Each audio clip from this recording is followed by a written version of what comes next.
Good afternoon everybody and welcome to our sunset safari. As you can see in the background, there are the spots of little Shongile. So we've already found Shongile, and guess what? The best news about it, well, there's two good parts about it.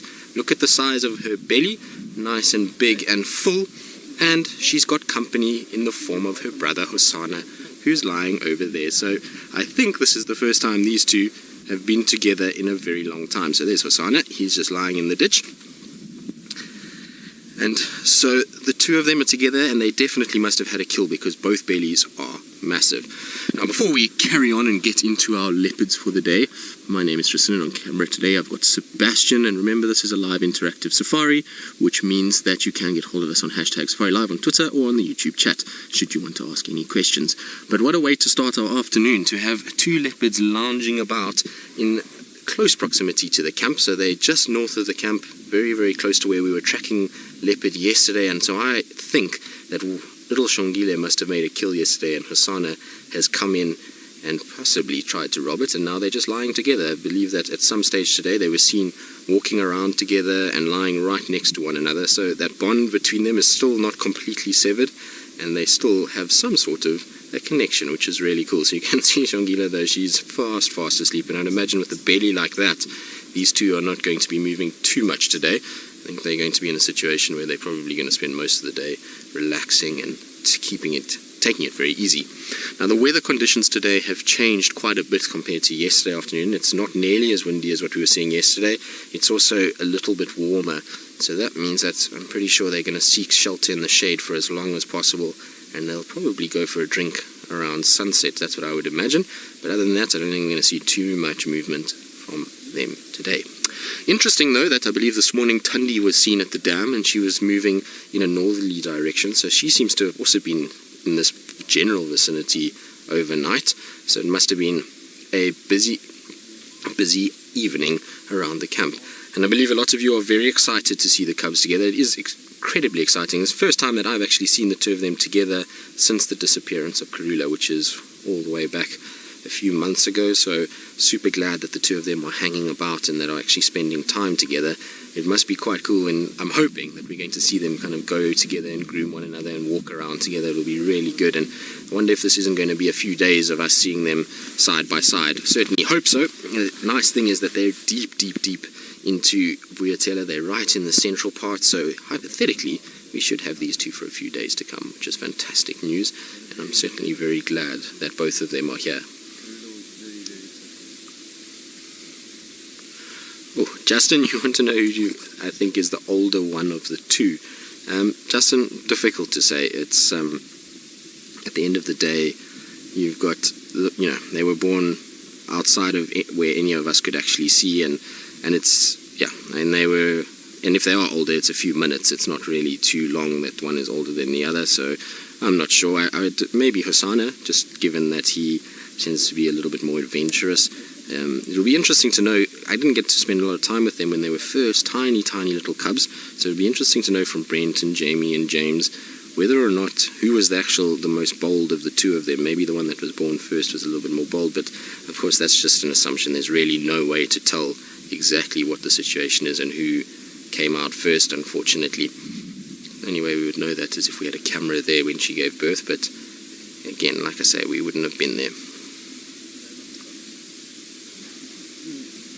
Vicky, wondering if it's normal for brother and sister to share a kill. Well, Vicky, at the end of the day, these two have shared many a kill together when they were younger and with mom, and they're still quite young. Theoretically, they could have still been with Karula had she been around, and that would mean that they might have still been sharing kills. Also, you'll find in the leopard world, it's not uncommon for them to share kills. We know that we've had Shongile with Mvula and Tundi in the same area, not too far from where we are now, so every now and then you will find that leopards do come together over a carcass. They might not necessarily actually share it and eat off it and allow one another to eat off it. So you find when the big males come in, they don't let anyone come near their carcass. But with these two, they know each other, they grew up together, and sharing of carcasses was what they did for their formative years, and that is probably still ingrained in them. And because neither of them are territorial yet, it means that they don't actually have to worry too much about sharing the kill and feeding off it. They still know one another. And who knows how much they actually spend time together south of our boundary. And I think this stage, you probably find that these two have spent a lot more time together than we've actually know. We keep missing them, but I wonder if they haven't been spending a lot of time in places where we haven't been. Now we're going to, like I say, spend most of our afternoon with him. Oh, well, hello girl, you just popped up to say hello. So there's another car that's just arrived. Look at her, isn't she beautiful? She's getting bigger and bigger by the day. She's still small in comparison to Hosanna. Hosanna looks positively massive where he's lying in comparison to her, but she's most definitely growing by the day, and the more I see her, the more Karula-like she looks. She's tending to really get that same sort of facial feature as her mother. But like I was saying, we're going to spend time here this afternoon. We're going to enjoy our afternoon as they lounge about in the shade, and while we do that, let's go back to Taylor and see where she's off to this afternoon and whether or not she's going to go on a spotted cat mission of her own. Promise. Now, I was just quickly chatting to one of the other guides who is just close by, just asking me a question quickly, but you'll see that Shongile will probably move a little bit now. They're going to start their vehicle and they're moving out to allow space for somebody else, so she might pop her head up again. She's quite a curious little cat. Often when there's movement of cars around her, tend to see her moving and checking and looking what's going on, so I wouldn't be surprised if she does pop her head up to see everybody and to see what's happening. Hosanna has not really moved much. I can see he's breathing, so he's okay, but he's not moved much at all. Now, of course, it's been a tough week when it comes to tough actual month when it comes to the leopards. We've had lots of bad news, so I'm sure a lot of you are aware of Salehesh in the west. It's no longer with us, which is a very sad situation. Now, there's no known cause for her death yesterday. She died yesterday, but she was seen in the morning moving and scent marking, and then found in the afternoon. So we're not sure what's happening. They are going to be doing a necropsy on her, and we'll be able to then fill you all in with more information as to what actually happened a little bit later in the week. And it's definitely something maybe internal or particularly could be a snake bite, but we'll know a little bit more once the week is out. So for those of you that are asking and wondering about Salehesh, that's the story. No one really knows yet what the situation is, but she certainly will go under a few tests, and those might take a bit of time to get the results back, but as soon as we know more, we will let you all know. So hopefully these two youngsters are going to stay nice and safe and stay in the central part of Djuma under the protection of Tingana and try and stay out of the way of all these other threats that are around. Now, I know a lot of you are saying that a lot of the leopards, we've had quite a few losses, but a lot of them have been from lion related, which is unfortunately part of it. Ankai, you were saying with Karula not around, who's going to force Hosanna out of his territory? Well, Ankai, it would never have been Karula that would have forced him out anyway. A male is not forced by the female, he's forced by other males. So unfortunately for Hosanna, with Tingana, Djuma, Mvula, potentially Shivambalana, I don't know where he is at the moment, but he could be around. You've got Quarantine, Anderson, and even this unknown male that was seen in Buffelshoek recently. Those three, those males are the ones that are going to be putting pressure on Hosanna. So he's going to have to try and eke out a small territorial area within all of that to be able to actually survive and to be able to spend time in this particular section, and I think he's going to have a really tough time to find his way in this area. There is a small territory just to the south of us, so Little Gary Hoffman's, that Tingana spends a bit of time, but not as much as he does up this further northern side, so he might be able to eke out a territory there to start off with, and then as Tingana gets older, push up, but it's anyone's guess at this stage. Also remember that there is a number of different leopards, all on the fringes, that will be vying for this territory. There's females here, there's the Shongile, Tandi, Shadow, these kind of girls that are going to attract males in, and that's going to make it very difficult for a male leopard like Hosanna to actually end up being dominant within this particular section. Also, we don't particularly want him dominant here on Djuma because there would be then quite a bit of inbreeding. So we would have a situation where he's going to breed with his sister or his stepsisters in the form of Tandi and Shadow. He could potentially breed with them, and so you're having a bloodline that is being compromised. It's better for him to be shifted slightly, and for different males like Agama or Anderson, Tingana to be mating with these females so that we keep the genetic mix good. So it's more that Hosanna's going to move. Shongile herself at the moment is sitting in an interesting position because I really am not sure what's going to happen. Now with Salehesh away in the west, it's really a massive piece of land that's up for grabs. I would imagine that Insele is going to start pushing into it a little bit. You know, we know Tiani's around. There's also Moya on that side, but Shadow herself might also start moving a little bit further to the west as well. So it could leave that section now for Shongile to survive and grow up in this area and be able to actually secure this for herself. It's going to be really interesting to watch what goes on. So it's going to be a very sort of key period for Shongile, and I hope that with all of this that's been going on, that she can secure this little northwestern corner as her own for the next few months and years, and start getting herself dominant within this Djuma system and continue the lineage that is Kruger. It would be really great if we had Shongile here for that much longer and she became the sort of new queen of this particular section. But you can see she's a very sleepy cat at this stage. Still stretched out, tail out. Oh, there we go. Tiffany, you're wondering how long leopards normally sleep for? Well, Tiffany, obviously it's a difficult thing. They don't normally sleep for any amount of time. It just depends on what goes on around them. So sometimes leopards will sleep in a situation like this where they're full bellied, it's quite warm. They'll probably sleep most of the day away and only start to really get fairly active around sunset. You'll find though if she hadn't eaten, she might have been far more active. We know Shongile and Hosana, both of them are fairly active cats. When they are not full, they tend to move around quite a bit, so she might have walked around during the day quite a bit. So it's difficult to say. I mean, sometimes they'll rest for 10 minutes, sometimes they rest for an hour, sometimes it's 10 hours. There's really no sort of yardstick to say that they'll rest for this amount of this amount of time per resting session. You can also imagine now if, let's say, hypothetically, elephants came through here and chased them. There's all kinds of factors that will determine how long they sleep for. But theoretically, within a 24-hour period, these guys can easily sleep over 10 hours and could recuperate and rest. But they're not quite as bad as the lions in terms of sleep. The lions tend to sleep much longer periods of time during the day. A lion can go up to 20 hours a day, whereas these guys tend to be a little bit shorter and move around a lot more than what the lions do. Particularly individuals that are considered still nomadic. At the end of the day, none of Hosana or Shongile has a defined territory. They're not scent marking. They're just moving around in this area, their natal area, and growing up. Once they become territorial, then you'll find that their movement pattern, they tend to slow down a little bit. They don't cover nearly as much ground every single day as they try and sort of seek safety and stay out of the way of all of these other territorial individuals. John, you're wondering at what age will Shongile be strong enough to hold a territory? Well, John, it depends on a lot of things. I mean, as we were saying, the disappearance of Kruger, the death now of Salaesh is going to shake up the dynamics within this area. But if we take Tiani, Inchila, Tsakani, who else has been the young females? Kuchava.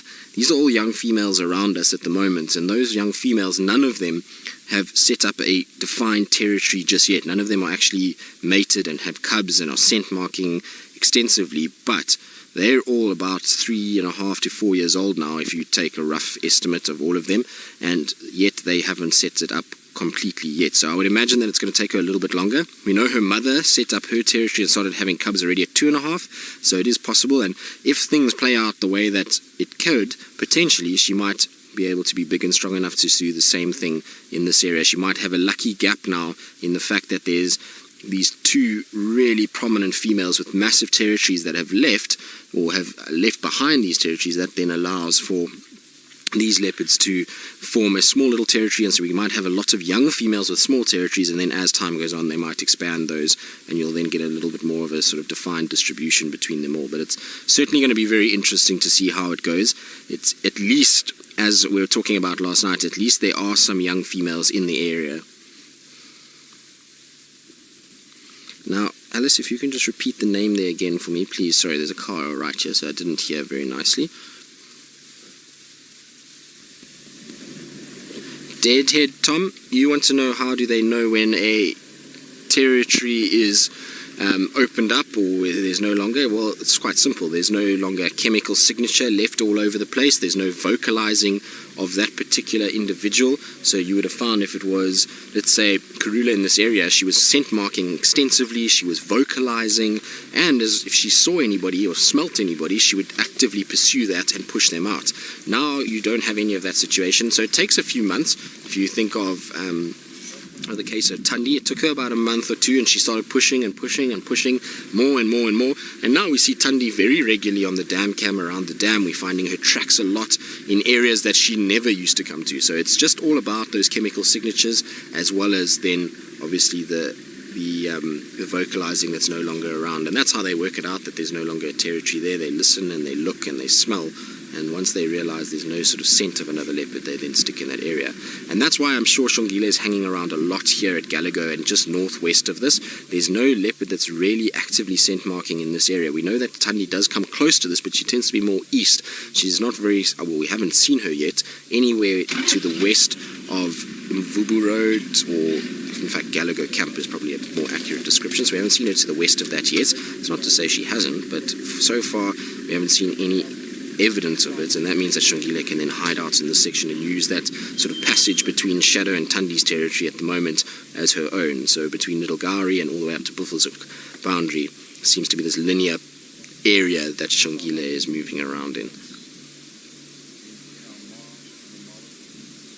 But she certainly is very sleepy.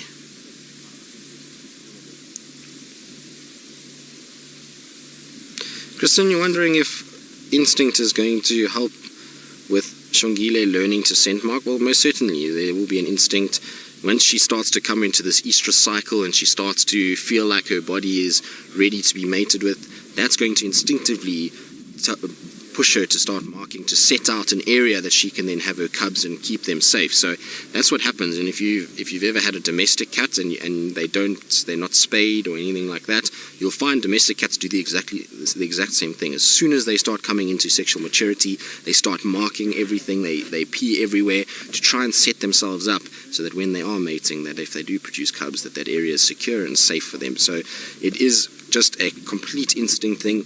While she has watched her mom and she's seen her mom do it a few times, it's more instinctual. The same with the male leopard. He gets to that point where he's now ready to mate. He feels like he's big and strong, and that will then start to cause for him to scent mark and to try and then secure a territory of his own. So it does happen quite a bit with them as well, and it happens with all of them. Like I say, it's an instinct-based thing. I'm just trying to see if there's not somewhere else we can maybe position that we can get a better view of not only Shongile but Hosanna as well. I was thinking maybe we might go to the left of that little thicket and see if we can't look down, but there is another vehicle that is moving in behind us that it might be tough to actually move around. So we'll just have to sit for a little bit and be patient. Hopefully everyone will rotate through and we'll be able to spend a bit of time with them. I would imagine the sighting is going to be a rather busy one because, well, not only is it one leopard, but it's two. And after the last sort of 48 hours of horrible weather where we've struggled a little bit with sightings, it's going to be quite a busy one for a lot of people here.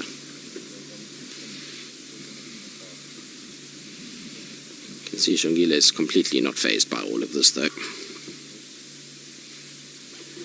Jackie, wanting to know when is the mating season? Well, Jackie, with the leopards, there's no defined mating season. Female leopards will come into estrus at any point, and as soon as they come into estrus, they'll start to scent mark, vocalize. Males will pick up that scent mark and know there's a chemical change within their urine and that these females are now in heat. The females will actively search out the males, or the males will find that urine and follow it and then mate with them. So any time of the year you can have leopard cubs and breeding happening. In fact, we know that Tundi and Tingana have been mating for the last little bit, and so they've been mating, and you'll find that we've had mating in the summer months. It just really doesn't matter with the leopard. As soon as she comes into estrus, they will produce. Yeah. The reason why they don't have to worry so much, and it's different to a lot of the antelope species, is that leopards have food items all year round, so they're able to hunt and catch antelope and varying other food items from summer to winter to spring to fall. It doesn't really matter. Whereas the antelope species, they try and have their young that coincides with the rain season and the time of plenty, that they can provide not only nutritious milk for them when they're small, but also that the young ones can get nice nutrient-rich grasses in their formative years and be strong enough to evade predation.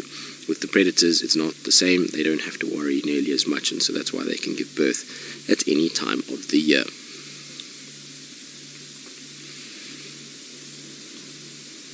But it is one very sleepy cat, in fact two very sleepy cats. I don't think Hosanna has lifted his head once since we've been here. He seems to be flat, and I actually, to be honest, I'm not 100% sure it's even him. I think it's him, just given what the other guys have told me. Aubrey was parked on the other side and he said it's Hosanna, so I think it's Hosanna, but we could be talking about the wrong cat. Although, just judging by the size, it seems to be a very sort of accurate size for Hosanna. It's not quite as big as Tingana, and I suppose Tumba could be another one to throw into the mix, but I don't know. I will have to wait and see. I'm sure at some point we'll get a better view of these two and we'll be able to tell exactly who it is. But it looks like Hosanna from here, just given the size of his body. And the fact that Shangila is so relaxed. Although we know she spent time around Tumba. They once had a kill in a tree and he was around, so it does happen from time to time that they bumped into each other. And it's such a strange case with Tandi, Tumba, Hosanna and Shangile. Between them, they've all spent time together at random points, and it's a really interesting study, and I would have loved to have been able to follow these two young little royal cubs as they've moved around over the last few months, because I think they've been with a number of different leopards, a lot more than what we actually realize. I reckon that these two have spent a lot of time around Tumba and Tandi, and potentially they've even bumped into Shadow and her cub, and it would be really interesting to know what the social interactions is all the time when they are with these other animals, and how that all plays out. I'm pretty sure Tandi is not too phased by either of them, because they're both small and they're not posing any threat at this stage. They were the same size as what Tumba is, and so she's not too aggressive with them. And while Tumba, he's just a youngster, so he's just exactly like these two. He's looking for play friends and kind of just seeing other leopards, and as long as they're not bigger than him and not being imposing to him, he doesn't really worry too much. You could see when he saw Tingana the other day, it's a little bit different. He sees that it's a much bigger individual and he knows that that's a threat, and that's why he trots off. With these two being of similar size, probably find he's not nearly as intimidated by them. Of course, that will all change in life. Are you tired, my girl? Shame. It's a tough life being popular. I don't think there's too many that are more popular than this little one, and there certainly is got a huge fan base to be supporting her to become an adult and to survive through this next little phase. So as far as leopards go, she's got a lot of people in her corner hoping for the best for her. But she's looking fantastic, isn't she? She's full, she's fat, she's got good muscle structure, so she's looking as good as I've seen her since she left Kruger. And whatever they had, it was a decent meal, so whether it be a duiker or a small impala, or something like that, because even Hosanna's got a slight bulge. I can see from here his belly's a little bit big, so it must have been a nice carcass that they've been on. And it's most definitely what we were tracking yesterday is these leopards, and I wouldn't be surprised they managed to grab something last night. Now, we're going to carry on with our two sleepy cats, and while we do that, let's go across to Taylor McCurdy, who I believe has found herself at a rather large piece of water. Well, I hope so too, Taylor. Even if it is a patience game and they don't do too much this afternoon, it's still just extra special to be spending time with these two. It's not like we've seen that much of them recently, and it's so always nice to be in the company of the two of them, and the fact that they're together just makes it that much better. It's been a long time since these two have spent time with us in each other's company, so certainly enjoying the fact that we can sit with them. And little Shangila seems to be a little bit more restless than what Hosanna is. She tends to move around quite a bit and lift her head at the gusts of wind and check around, whereas Hosanna seems to be completely happy just to be lying where he is. Now, last night we had the most insane thing happen to us on the way home, and I forgot to tell everybody about this first thing, but I was leaving the hyena den yesterday at the end of drive, and you might notice that just here on my dashboard there's a funny thing. Now, normally Taylor and I are both quite OCD about cleaning our cars, but I left this on the car and didn't clean it because I wanted to show all of you. Now, what you might notice there is the perfect shape of wings and body and a tail that comes at the back. So last night on my way home, I was slowly puttering home. There's the wings there, and then the head in the front, and then the tail towards the back there. So I was slowly puttering home, and a nightjar decided that, well, in this cold, breezy wind, that the engine bonnet must have been warm and landed perfectly on the bonnet. It then sat there as though it was going to just stay on my car, and I thought I'll be able to stop and we'll be able to show all of you with the nightjar resting on my bonnet, but unfortunately as I stopped the shudder of the engine, the nightjar then took off, and that's the nice little dust angel that it left. So I had a nightjar playing dust angels on my car last night, and it was probably one of the most bizarre things that I've ever seen happen to me. It was just so weird because we were driving along and down came this nightjar and just perfectly landed on the bonnet, sat there for a bit, and then off it went again. It was very weird, but very cool. So I'll clean that off a little bit later, but it's not every day you're going to have a print of a nightjar on your bonnet. It certainly would confuse a number of our presenters if I left it. Sammy Jane, you say, I hit a bird. No, I didn't hit a bird. Like I say, we were driving and the bird landed on the bonnet and sat on the bonnet and was relaxing on the bonnet as though it was a perch of a tree. It was in no way did I hit it or hurt it in any way. It then flew off once I turned the engine and it moved off. It literally just landed as though it was a branch. It was perfect landing. It was nice and soft, and then it sat down and it was just looking at me as though I had, what am I looking at? This is the perfect place to be. And I would imagine it must have been nice and warm, and in that cold wind, it must have been perfect. Donna, you say a hitchhiker. Well, most definitely a hitchhiker. It hitchhiked on my bonnet and certainly made its presence known. Now, I'm just going to try and see if I can't reposition so that we can see Hosanna, because where we are now, we haven't really got a nice view of our little prince. So I'm going to try and reposition myself a little bit.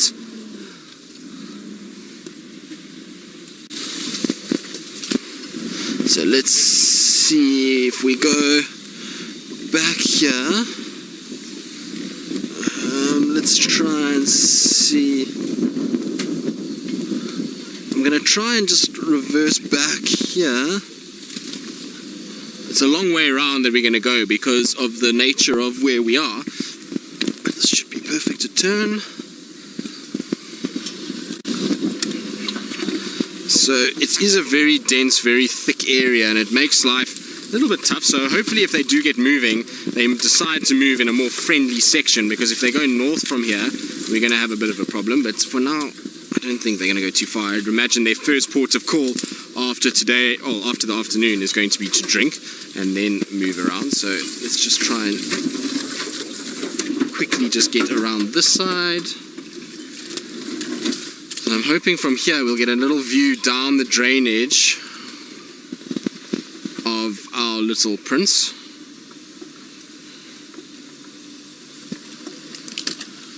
So if you have a look straight through there, Seb, is that okay? There we go. There's our little boy. He's just sitting under the tree and in the ditch and out of the wind. There we go. Now he looks, like you can see there, a lot larger than what Shongile is at the moment, so he's certainly looking a lot bigger. Now hopefully at some point he'll put up his head and we can confirm it's him, but I'm pretty sure a lot of us have all kinds of spots that we use, and there must be a spot on his shoulder that we can use to identify and make 100% sure that it is Hosanna.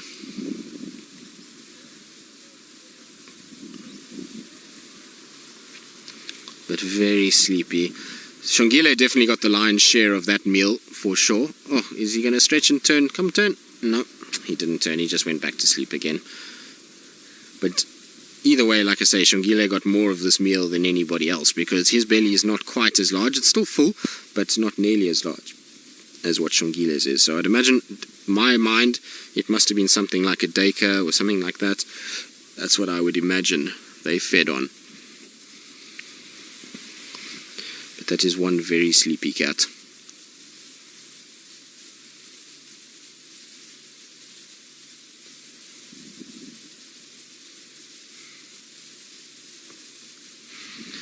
Exquisite Bliss, you're wondering if they'll always have bonds as siblings. Well, Exquisite Bliss, no, not really.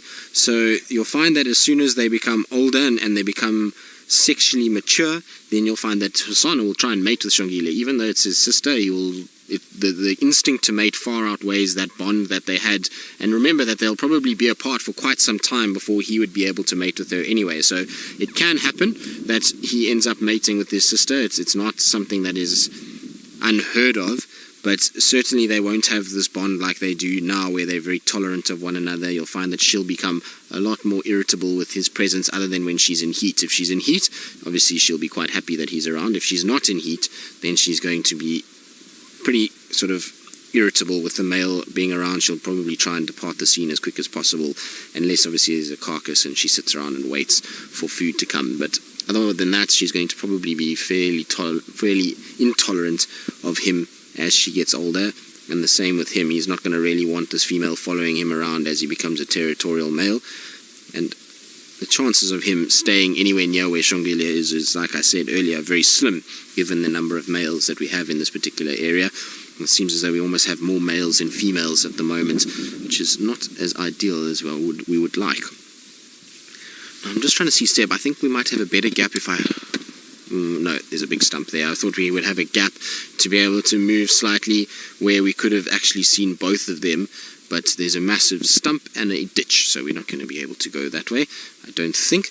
And so let's go quickly across to Taylor with her feathered friend while I ponder my next move. There, and I see Shongile is now actually up and moving, so I'm going to try and see if we can't follow her. I wonder if she's not going to go for water. She's just moving in the background there, so we're going to try and get back. Seb, watch your head when we go back. Now, the Hasana just lifted his head, so I can tell you with 100% certainty it is him. He just gave me a brief look as I was reversing back, so he's gone back down again now, but I can tell you, like I say, with 100% certainty that it is Hasana, given that he's just looked up very quickly and he's got that telltale little pink nose, and he doesn't look like Tamba at all, so that's how we can tell. Now there's Shongile there. I just want to see where she goes from here. She's just straight through. There she is.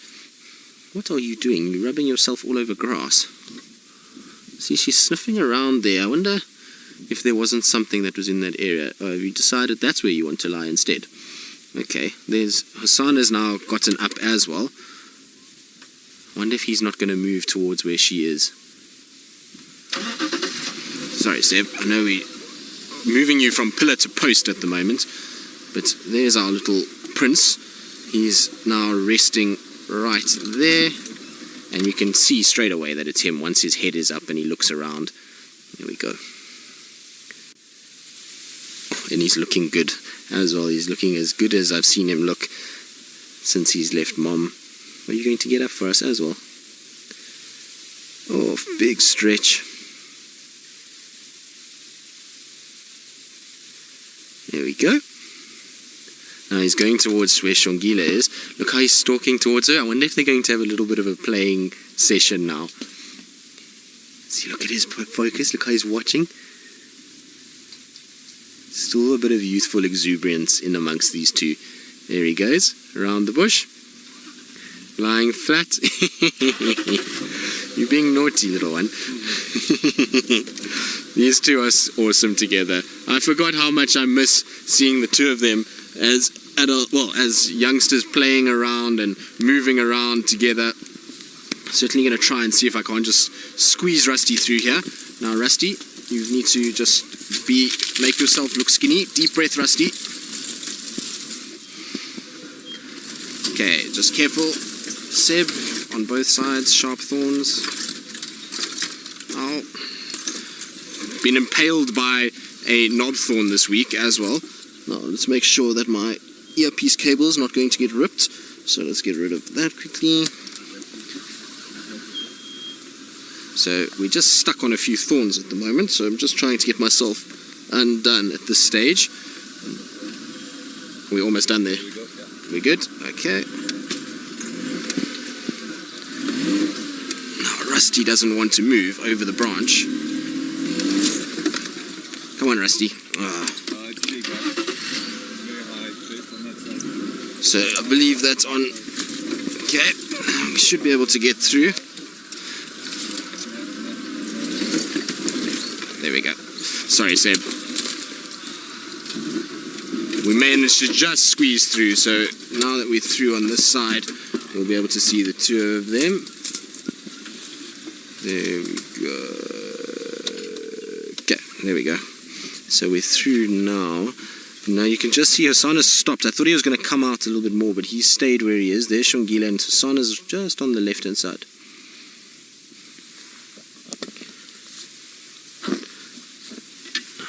There we go. Hopefully they are going to move together.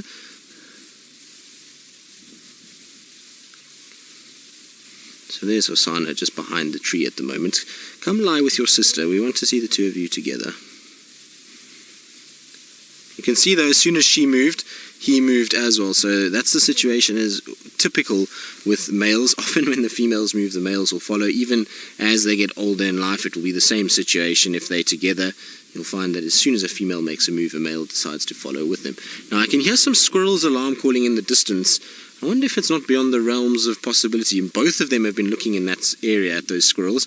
I wonder if we won't see another leopard arrive here. It would be intriguing to see where Thandi went this morning. I know she was left going north of the dam, and so it's possible she could also be in this general vicinity, and with the sort of movement of everybody through the bushes and the trees, that might cause her to come and investigate what's going on.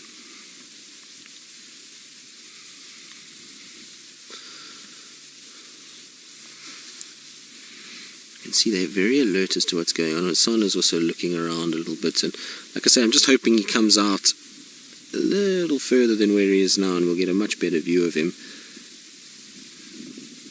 Look how she's watching. So she's listening to those squirrels that are alarm calling as well.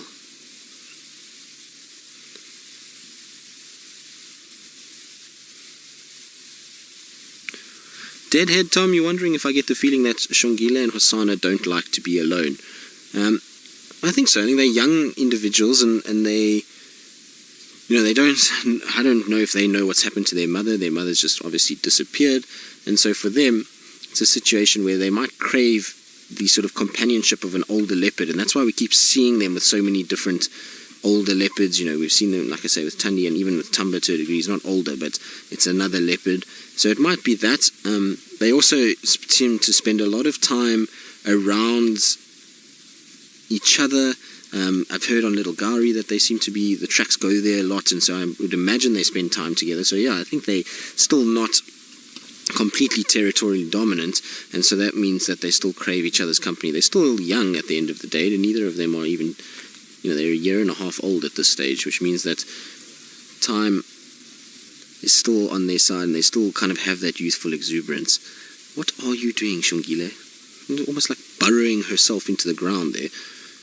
There's obviously something that she likes that she's rolling on. You often find this when there's something like a piece of dead skin or a carcass or a skull. They sometimes do this, so there might be something there that she smelt that she likes to roll in. Could be a bit of dung as well. You sometimes find they'll do that in buffalo dung or elephant dung, mostly buffalo more than anything else, but they do sometimes do it on other animals as well.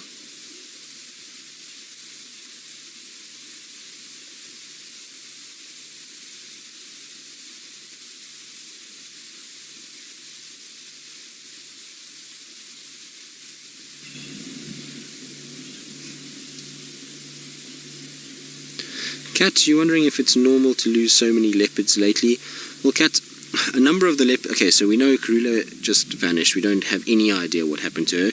It could have been predation. It could be anything. We have just no idea at all. She just disappeared during a time when it was quite wet, and so her tracks could have gone somewhere. She could have theoretically been preyed upon by another predator, and that could have caused her to go. But to me, we don't know. He was unfortunately died on an area where they decided not to do an autopsy, as far as I know, so we don't have any idea of what happened to him. But the rest of the leopards that have been dying in Londolozi and Mala Mala, most of them have succumbed to lions. So it's a high number of lions after a drought year. More lions means the prides are bigger, stronger, and therefore they're getting hold of some of the leopards. It's often the case when lion numbers increase that the numbers of other cats, like leopard, cheetah, even wild dogs, will start to decline a little bit as the lion numbers get more. So a number of those deaths have been that, and with Salahesh we just don't know. Salahesh, we will get an answer at some point. It just depends on what the tests are and what the lab results are, and varying other things like that. So we will find out, and we'll be able to work out what's going on. So also just remember that a lot of, besides Vatumi, most of the leopards that have unfortunately died in the Sabi sands over the last period have all been older leopards. So they might not be ancient and they might not be right at the end of their life, but they all are on the older side of the spectrum. So, Kruger, Salesh, both 12 years old. You had Kekalezi female, I think she was close to the same age, 13, somewhere there, maybe even older. So airstrip male, these are all males that are, or leopards that are on the older spectrum of life. And so there's things that do happen. It's just a phase that is unfortunately happening, and it seems as though they're all packed very close together, but it is how sometimes it happens. You just do get these runs where older individuals do end up dying. So it's not an ideal situation, but it's certainly, I don't think there's anything sinister afoot, and it's not like our leopards, a lot of them have just died from mysterious causes. There's obviously just the mystery surrounding Kruger because she disappeared and we don't know what happened to her. But to me, for what we know was something to do with the natural death. We're not sure, but he wasn't autopsied, and Salesh will get an answer as to what happened to her. So at the end of the day, it's not anything untoward happening. They most certainly, none of them have been poached, none of them have been shot at or anything like that, and there's been no sign of poisoning of waterholes or carcasses, as some people have been speculating, because like I say, if that was the case, you would find a number of other animals that would also be dead. If it was carcasses and things, you would find birds of prey, you would find scavengers like hyenas, you would also find, if it was waterholes, a number of different animals that might be dying. So it's not really a sort of conspiracy theory or anything in it. It's just that it's just a phase, unfortunately, where we've had a multiple number at once, and it sometimes happens with the lions. When you get a male takeover, you get a number of different lions that pass away, or you get years of wet weather where the lions don't do as well, their cubs are not as successful, or there's a number of factors that are involved. But it certainly is not ideal, that's for sure, but it's not something that we need to sort of theorize about just yet until we know the facts. We can't really jump to conclusions as to what's actually happened.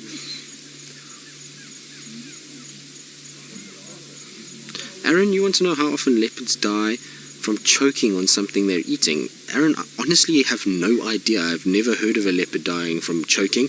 I would imagine that they can regurgitate and try and cough it out, but maybe it's happened, but I certainly have never heard of it, and certainly haven't, in my experience, heard of any animal inside the Sabi Sands area choking from something that it's eaten. So I don't know, to be honest. I suppose it is possible, but I would be very surprised if it has happened.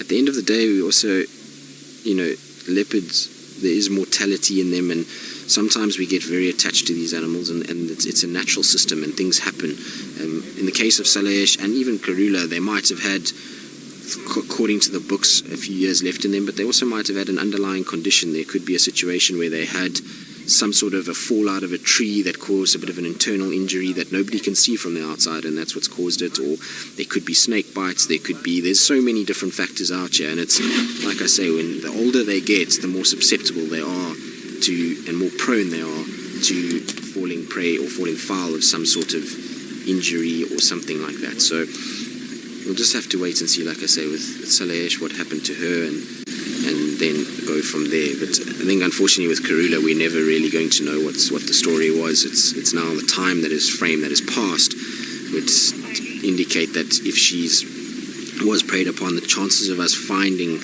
any parts of her is going to be so difficult. I read somewhere the other day where somebody asked why we haven't found a skull. Well, it's quite simply because if I had to go and place a skull in one of these grassy thickets and ask you to find it, I can guarantee that it would be almost impossible to find a skull inside here, unless you stumble upon it now at this time of the year where it's dry, when you can see things a little bit better. And even then, we're finding things all over the bush that are been there for years, and all of a sudden we find it. So it's like a needle in a haystack. It's like finding an Easter egg in 1,000 hectares that's hidden under a piece of grass that's been dragged around and moved around. So these things do happen. Sometimes you don't find the remains of animals, and it is one of those things, unfortunately. But we'll never really know what happened to her, and then in terms of Salesh, like I say, we will get an answer on it, and we can go from there. It's certainly not an ideal situation, that's for sure, and one that is never easy to deal with from everyone's perspective. We as guides spend a lot of time around these animals, and it's not pleasant when these things happen, but certainly Like I say, they don't think there's anything sinister afoot at the moment, and we know the cause of death of a number of the individuals that have died over the last few months, which most of them has been predation by other predators, which is part of the system. We are in a predator-rich environment like the Sabi Sands, a number of different predators that are here, and that means that you will get situations where there's interaction and unfortunately fatalities.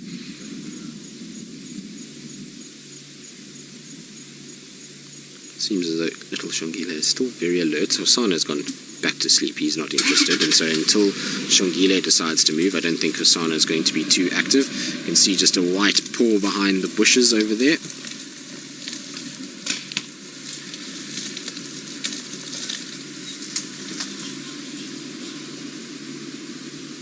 So he's still very sleepy. We're going to try and just reposition ourselves slightly because there's another car that's here that they want to try and get a view. So I'm going to just move back a little bit for them so that they can see. Seb, just tell me when you can still see.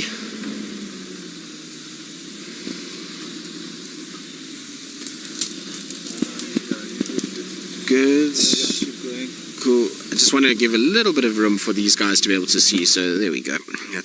We can still see now, and we might not be able to see Hosana so well, but at least they'll be able to position themselves that they can at least get a view, because it's quite a difficult area, lots of big trees, and a lot of the trees that we're driving in between here are protected species.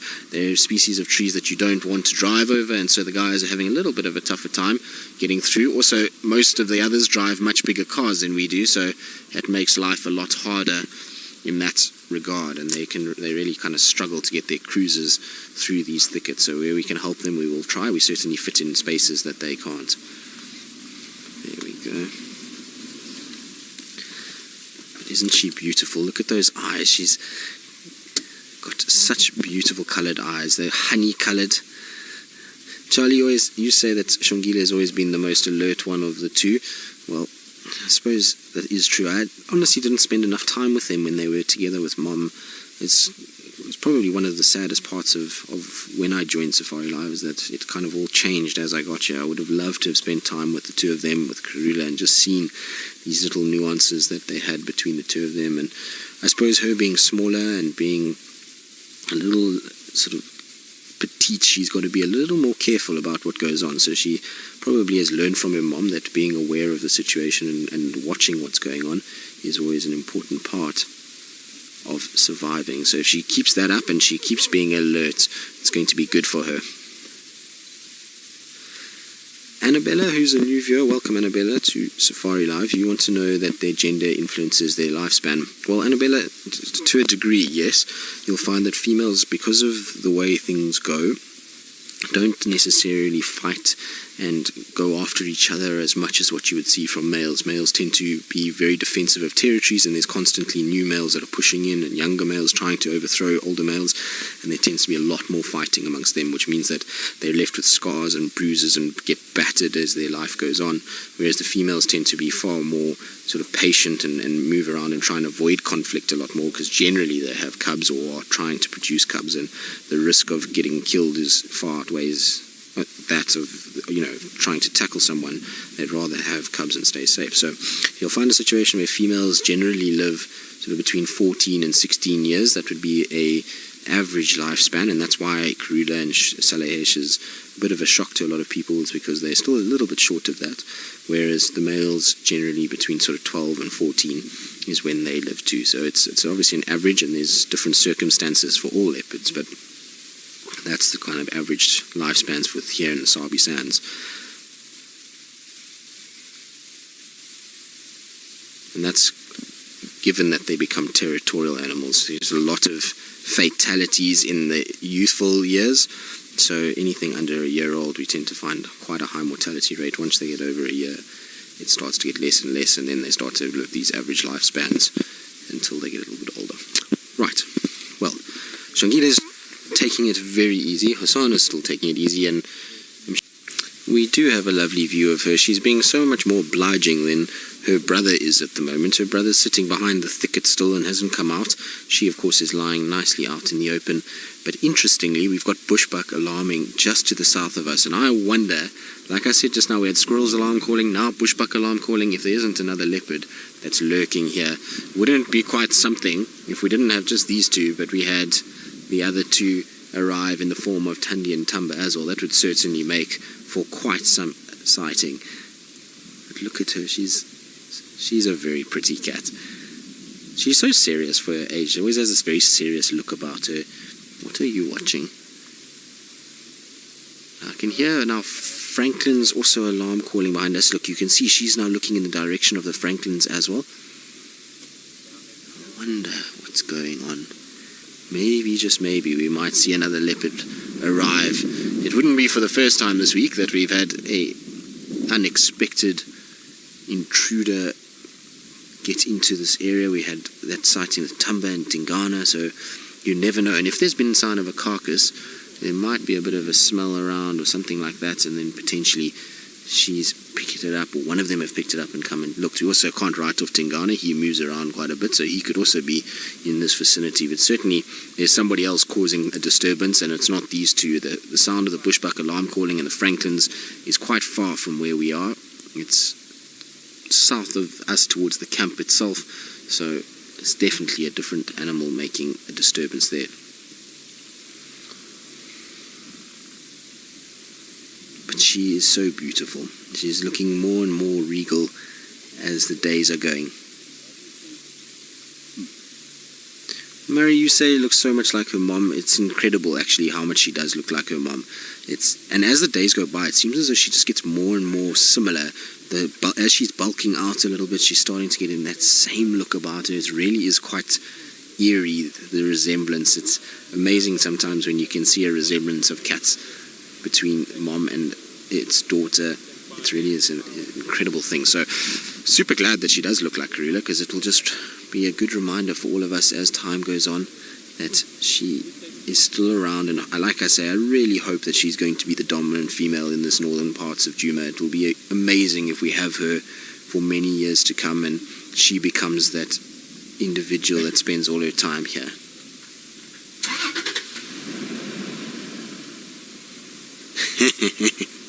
So, Patricia, you say that James Henry calls Shongile the Cindy Crawford of leopards because of her little spot that looks like the mole of Cindy Crawford. So that's why she's gotten that nickname from James. Well, James, I think that's a very accurate description, and I'm sure James and Brent and Jamie will be so happy to see the two of them. I know that they really miss these two cubs, and I'm sure they'll be glad to get an update on them. And just also need to send a big sort of shout out to our Mara team on a job well done this morning. They did their TV show and it sounded like it was an amazing show, and they did super well. So well done all of you guys up there. They've made us all proud, and they certainly have carried the banner of Safari Live incredibly well over the last few weeks as they've shown the absolute epicness that is the Masai Mara. So very well done, guys. And I hope some of them are watching back in Kenya. I don't know if they are. They probably are all enjoying some apple juices in the sun, I would imagine. She's up again. She's far more restless. She's a lot like Tumba in that she moves around a lot. Look, now she's smelling. I'm just going to take this opportunity to just move a little bit and to reposition ourselves so that we can maybe try and see Hosanna as well.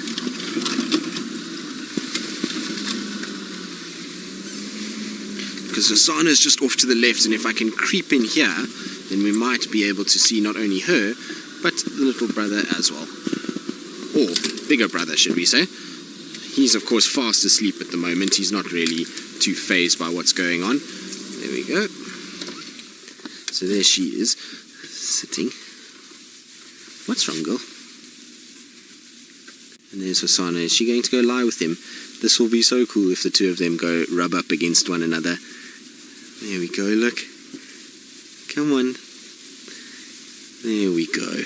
Look at that, guys. There's the two of them together. Lots of rubbing up. How's that for a sweet moment? That is extra special. Let's just move a little bit here. Sorry, Seb, I'm going to just move forward. Also, there's somebody else that's coming into the sighting, so if we can just move slightly forward, then we can get ourselves, positioned that they can also join and see what's going on. But look at that, guys. Isn't that cool? We've got the two of them face to face, well, head behind head, as they were many, many moons ago. I'm sure there's a lot of pictures of those two as little cubs, exactly like that. How cool is this? Absolutely epic.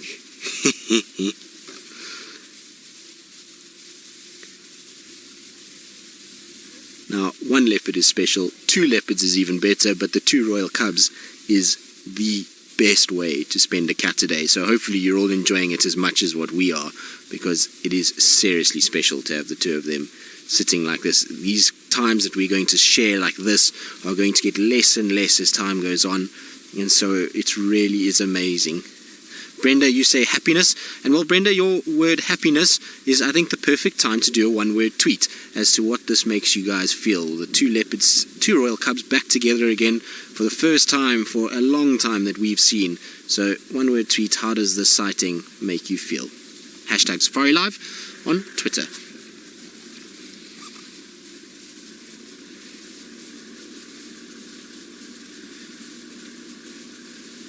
I just want to try and look at that. Hosanna, you're looking beautiful, my boy.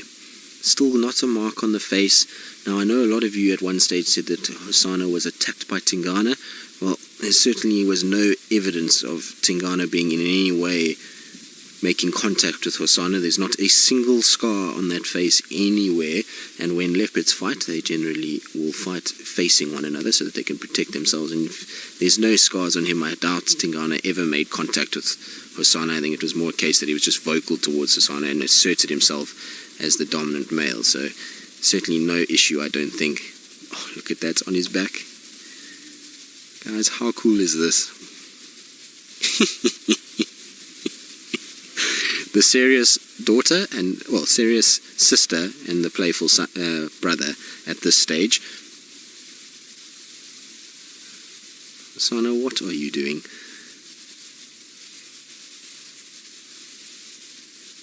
Now, it'll be, at one point there his tongue was hanging out a little bit, and I was wondering if we would have a little tongue out cat. Lorimer, you say legacy. Well, most certainly is a very good legacy that we've got here of the two of them. And like I say, to see the two together and lying like this and rubbing up on one another and being in each other's company is an incredible experience, and one that's, like I say, the days are numbered that we're going to see these two. So it certainly is a legacy, and these will be screenshots that all of you, I hope, will be taking, and to remember these two very fondly as individuals that spent a lot of time together.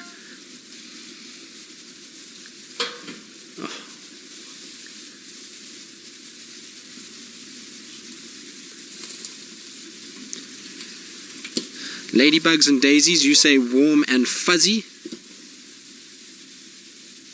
So, warm and fuzzy, one word, no spaces. That's okay. We either like that too. It certainly makes the heart feel warm and fuzzy when you see these two together like this. You can see they're just watching the coming and goings of the vehicles, the varying vehicles that are around. There's quite a number of them at the moment. So, I think, like I say, it's a popular sighting with given everybody that wants to come and see these two. They certainly are legends already at this young age within this particular section.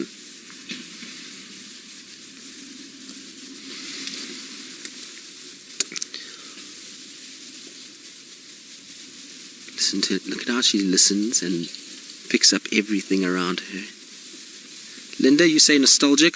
Well, I think that's probably one of the better ones, given that it's something we haven't seen in so long, and it's definitely a reminder of times where we were fortunate and that we had them most days and saw so much of their lives when they were younger. So it definitely does bring up a lot of memories. I'm sure a lot of you have really good memories of these two lying just like this with one another. It's just much bigger versions of themselves now. They certainly are a lot larger than when I last saw Hosanna. He's grown a little bit already, and Shongile is filling out day by day. The more I see her, the bigger she looks, which is fantastic. Now, I wonder if Taylor has managed to get herself to Chitwa Dam and is there sitting and seeing what's happening. But let's go across and see what she's been doing and what her adventures have been like this afternoon. So Taylor, I hope you don't get lost on the way. I'm sure you won't. Obviously you know where Chitwa Dam is, but our little friends are still very sleepy. You can see Shongile is taking it very easy, and so is Hosana. Hosana, in fact, has been hardly moving today. He's a lot sleepier than what Shongile is. Maybe he had a busier Friday night. Young boys often do get a little out of hand on Friday nights, so maybe that's what has happened. But still, I imagine now the sun's starting to get down, and Taylor's saying that there's an icy chill. There's most certainly a very icy chill in the air at the moment. It feels as though that cold wind is back again. It was a lot warmer earlier, but now it's definitely gotten much colder again, and I would imagine that we're in for a cold night. And so these guys hopefully will go for a bit of water just now. That's what I'm hoping is going to happen. And once they've had a bit of water, lie out right in the open at Gallagher Pan. That's the idea, at least. And it would be really nice if there was another leopard lurking around it. I think Tumba would be the perfect one to join these two. Wouldn't it be funny if we had all three of them just interacting with one another? I was just saying to Seb now, I think Tumba and Shongile seem to be very similar, and they're both always watching what's going on, always looking, always seeing, and kind of taking in their surroundings, and they seem to be both quite active cats. Sana, on the other hand, is still as flat as ever. I don't think he's even moved his ear, and there's been vehicles driving around, and he just hasn't worried for 1 second. Shongile is far more noticing of what goes on and far more aware, and that's going to stand her in good stead at the end of the day. Being a young female, she's going to have to be aware of her environment until such time as she's able to step up and take this area as her own.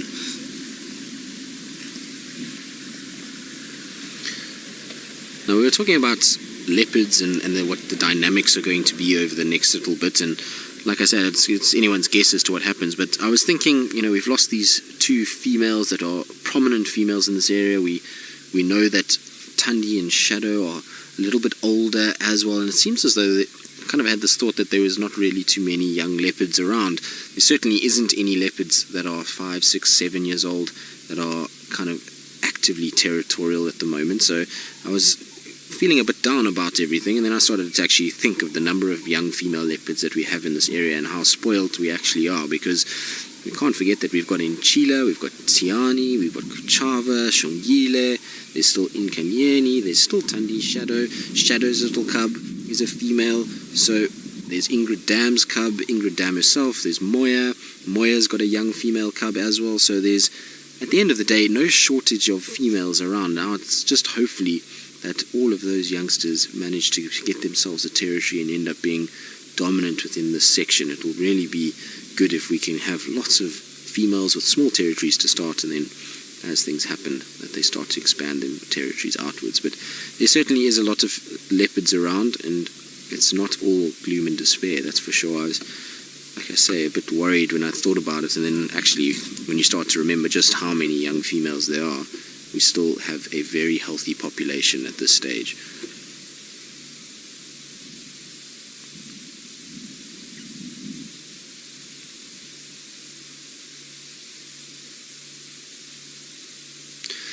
Roshni, you're wondering how the genetics work if they inbreed. Now, Roshni, I'm not very good with, not in any way sort of scientifically minded when it comes to genetics, but from talking to varying vets and other people that know about these things, and Tara being one of them, inbreeding in cats, so in something like a leopard, if it's once in a while, is going to have no effect on the genetics. You're not going to have a situation where you're going to be born with a compromised individual. It's not one generation. It will take multiple generations of inbreeding before you start to show signs of deformities or any sort of issues in terms of the genetic material. So every now and then it's okay, and that will all be worked out eventually over time. But if, let's say, hypothetically, we had to have Tingana mate with Shongile and then mate with Shongile's little ones, and then if she had cubs and then mate with those little ones, you would then start to notice things happening. So from what I've heard and what they've discussed is that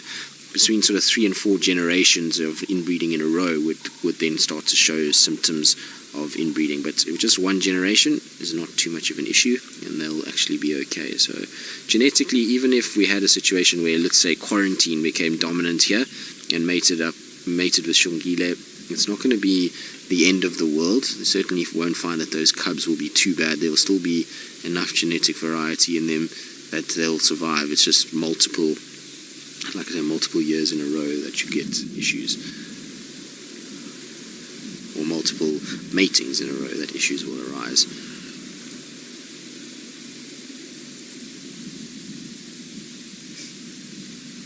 But you can see she, like I say, is far more aware of what goes on. She's just checking, seeing what's happening.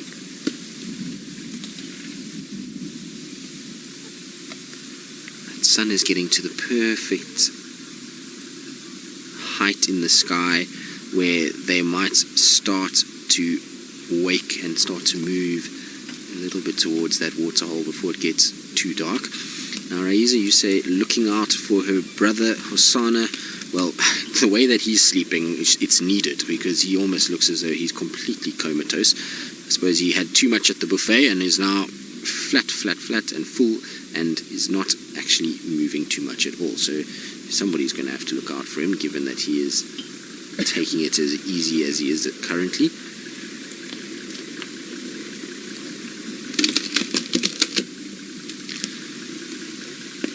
I think she wants to move around and investigate. Just now when she got up, she was kind of moving down, and then she sort of hesitated and looked over her shoulder at Hosanna. When he's flat sleeping like this, she's not really going to go too far away from him, I don't think. I think she's quite enjoying the fact that he's around, given that she also moved straight towards him and sort of rubbed her head up against his and made that movement. I think she's probably more attached to him than he is of her. Although, when we saw her move a little bit, he did get up and come out of that little hollow to see where she was going, so I suppose they both have that same connection. Oh, are you also going to sleep now? No, we're going to roll on our back. Look at those paws tucking up together. Very cute. Now, if you look at her back paw now, it's quite nice that you can see the underside of the back paw, and hopefully at some point we'll get Hosanna lying in the same way, and we can show you the difference between the back paws of both male and female. The female, there you can see, look how elongated that track is. It's almost oval in shape, if you had to see that, whereas the males would be a lot more rounded. I know we saw Tumba's recently, and I was showing you how his is a lot more rounded on the back than a female, but there's a nice study of her footprint, and it's still a lot smaller than some of the other leopards out here, so she definitely still has the smallest track of the females, other than obviously Shadow's cub, which is still tiny, but the rest of them, of these sort of females that are independent, she definitely still has the smallest foot by a long way. But it's a tough life. You can see heavy breathing, sigh every now and then. It's hard when you have a full stomach and you're resting. At least it's not excessively hot, because then she would be quite uncomfortable. Now, I believe some of you are still sending in your one-word tweets, which is fantastic. The more we get, the better. So, Alice, have you got some more for me?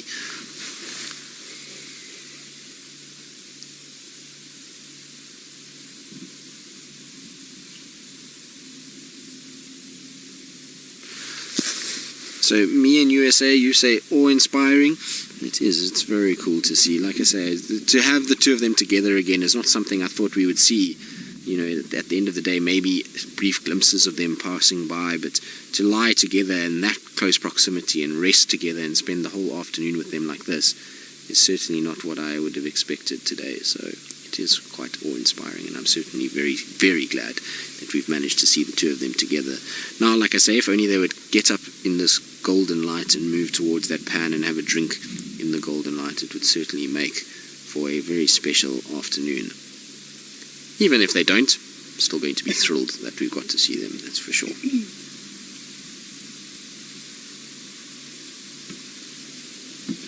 Now, I believe we're not the only ones noticing the golden light. There is Miss McCurdy, who I'm sure is throwing her blonde locks around in the golden light and is enjoying the beauty that is Chitwa Dam in the afternoons.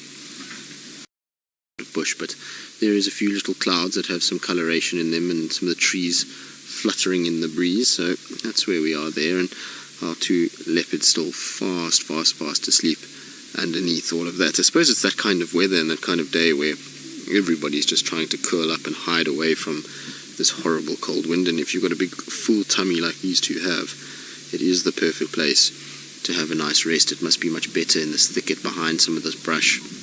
So I'd imagine we're not going to see too much movement from them. Although I thought now around sunset we would see them waking up and maybe going for a drink after a warmish afternoon, warmer afternoon should we say. But it seems as though, nope, it's still bedtime and still time just to tuck up and rest. There's another leopard, We've got a third leopard here. There we go. So Tundi's arrived. There we go. Look at that, guys. 3 leopards in the same sizing. Now look, she's just watching. How is this? This is amazing. Look at that, guys. 3 in 1. So there's screenshot.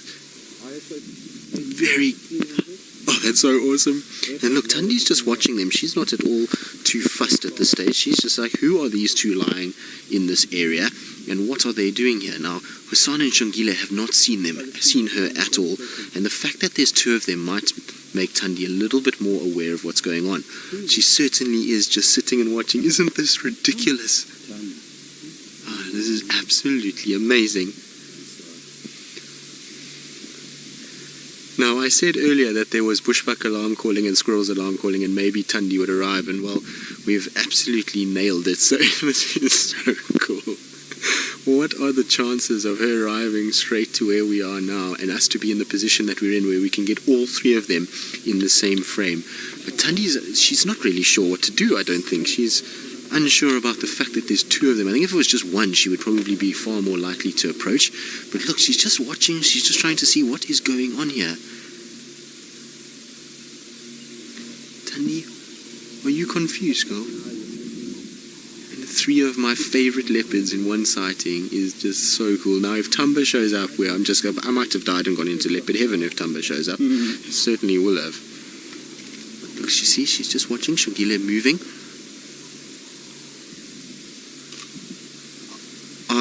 You say, what's an expression on her face? Now, Shongile has just lifted her head and is stretching, and Tundi's watching ever so carefully. She's trying to see. She almost got a bit of a fright and moves. Here comes Tundi. Tundi's stalking in. Look, she's coming closer. Look at those eyes now. That expression means business, and these 2 cats have not seen her at all.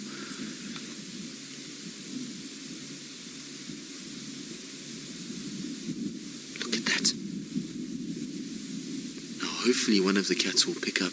She's going to sit down right there, and these 2 have not noticed her at all. It just goes to show you that a leopard is so quiet when it moves that these 2 cats really have got no idea. Now the thing is if either of them notice them, they're going to panic and probably run. It's certainly going to be very interesting to see what happens now. I don't think Tundi knows what to do either, because you see she's stopped now as well.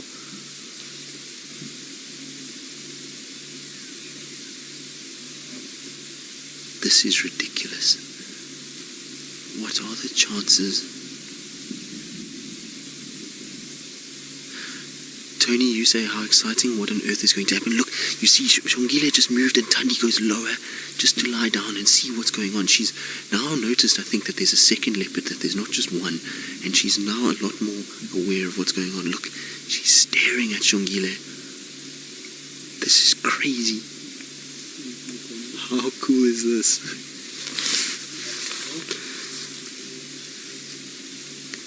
Snazzy, you're wondering why she's creeping. Shongile, I think, has noticed her now. Shongile just dead. There we go. Look, Shongile's up. Tundi's much lower now as well. So the reason why she's creeping is because she doesn't know who these leopards are. She's not sure who they could be, whether or not they're a threat, and she's getting closer to try and see what's happening without giving herself away. She's now gone into a position basically as though she was stalking an animal, just to try and weigh up her options and see what's happening. Now look, Shongile's seen, Shongile's chuffing. Then now Osana's up as well. So Shongile's now showing submissive displays. Look, there we go. Osana's also up and watching. Listen to Shongile, she's growling.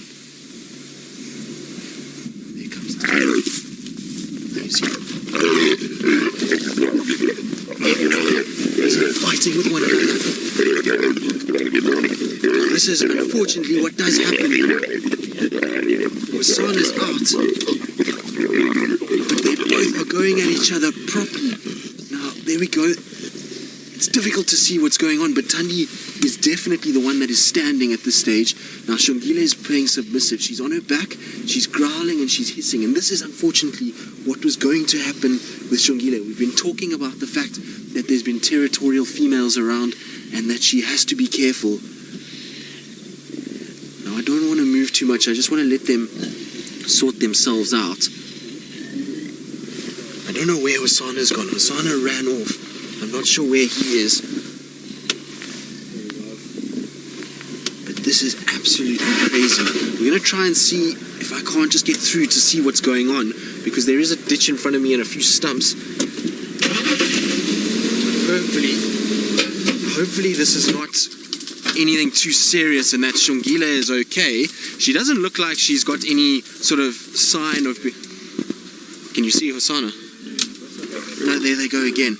So Thandi is the one that is circling around, and she's definitely getting growled at heavily by Shongile at this stage. But look, you can see there's a few little cuts, so Shongile definitely landed a few on her face. Now look, Thandi's moving off, so Shongile has done at least enough to try and show Thandi that she's not going to lie down. But look, there's a few cuts on the face, so both of them will get a few little nicks. Now nothing there is going to be too serious at this stage. They definitely will have a situation where there's going to be a few little flesh wounds, but that's not going to in any way hurt her. The one making all the noise is actually Shongile. She's the one that's being super grumpy and aggressive and hissing, and she's obviously learned that that's how she has to. But this is ridiculous, and I know a lot of you are going crazy, and I'm sure a lot of you are thinking that Hosana must help his sister, but that's not going to happen. Hosana is not going to get involved in this. He's heard fighting and he's now nervous. But here comes Thandi. She's coming back to where I think Hosana was lying to see what's going on. There she comes. She's certainly not impressed with life, is Thandi. And she's made a big statement here, is that Shongile, you are not welcome in my territory at all. So if any of you are wondering what's been happening with Thandi and whether or not she's tolerant, you can see she's not at all tolerant of a female. Did not go at all for Hosana. She left him alone. Now look, she's sniffing. She's working out who are these leopards that I've just fought with. And off she goes. Alison, you're wondering if there's any chance one will kill the other. Well, Alison, it's a possibility. You never know with leopards. It can happen, but I don't think so. I think in all likelihood we're in a situation where what's been happened now is the display has been made. Thandi has certainly put the gauntlet down and has shown she's not shy of putting her foot down and getting rid of these young leopards. Now, unfortunately, I can't go any further. Let's just try and see, Seb, if we can't punch through here, maybe. Obviously, there's a lot of trees and bushes, and I'm trying to just see if I can't get round to where Shongile is so I can see how she's doing, because no, we're not going to fit there. So we're going to have to try and get into reverse. Let's try. Sorry, Seb, you're going to have to just duck on your side. There's just a fallen over stump. Now, Thandi is still sitting in the thicket there, and I think Shongile is still here. I haven't seen her move off. She's just lying. There's Shongile, and she looks okay, actually. She's got less scars on her than Thandi has at the moment. She certainly doesn't have any blood on the face. She's got a bit of dust on her backside, but that's it. She actually looks fairly alright. And like I said, one point during that fight, because it was difficult to see behind all the bushes, but it looked like Shongile was actually on top, fighting with Thandi and biting Thandi more than Thandi was on her. So it's quite an incredible feat. Look at her. You can see she doesn't have any cuts on the face, so she certainly got a few in to Thandi. Now Tandi's coming back the front of my car. She's going to be coming round. This is ridiculous. Now hopefully, look at Shongile, look at her. She's very upset. She's showing and standing her ground. She's certainly, look, listen. Well done, my girl. You need to be like this. And this is how she asserts herself. If she wants to become a territorial individual, this is what she's got to do.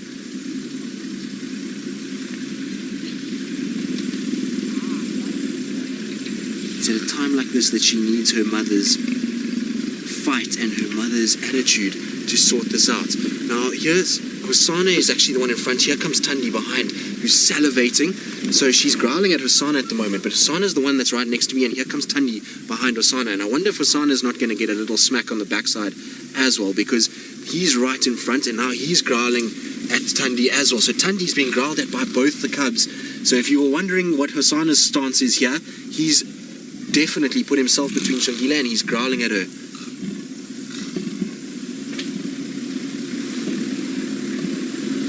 This is just insane interaction. This is a once in a lifetime. Now, Thandi's lying down. Hosana's watching Shongile. He's just in front. That's Hosana there. And Shongile has got her eyes firmly fixed on this position. Now, she's also growling as well. I think everybody's trying to work out who is who at this stage. Nobody's actually sure what is going on. I don't think Thandi really understands the situation. There's a male here that is the same size as her, which she's giving no trouble to whatsoever. And yet there's this female. And the loudness of this fight, who knows what other leopards could arrive. You could easily find Tingana moving into this area and checking what's going on as well. Sure. What an insane little passage. But I'm so impressed with Shongile. She stood up for herself better than I thought she would. And she certainly showed Thandi she's not going to lie down.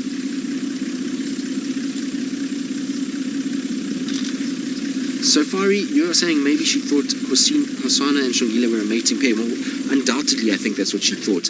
I think she's thought that there's another female here mating with a male, and that's why she's gotten so kind of upset about what's happened. I'm sure what's happened. That's why she's not showing aggression towards Hosana, who's right here. She showed aggression to the female, which is smaller, and certainly has tried to prove that she is the dominant female in here and tried to chase Shongile away. She's not worried about Hosana. But the thing is that Shongile, like I say, has stood up for herself. She's growling, she's hissing, she's saying to Thandi, I don't care if you're the female, this is my area with my brother and this is where I'm staying. So it is a really interesting study of leopard behavior, that's for sure. But wow, they certainly got into it, didn't they? Thandi's now lying quite flat at the moment, so she's not moving too much. Wow. I actually am a bit speechless. That took me completely by surprise, and like I say, I am super impressed with Shongile. You've really outdone yourself, Shongile, to stand up like that and to fight and come out with less cuts and scrapes than what Thandi has is really quite something. Although I think she might have, sometimes when they fight, they sometimes damage their claws, and I think she might have damaged her claw on the front left. You can see there, look, there's a little bit of blood there, or it looks like blood. So I think that's the claw that must have made contact with Thandi. But it's insane. We've got 3 different leopards growling all around us. So I've got one in front, one to my left, and one to my right, and they are all not happy about what's going on.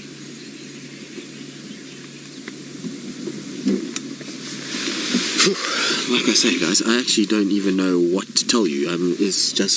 This is the most insane thing ever.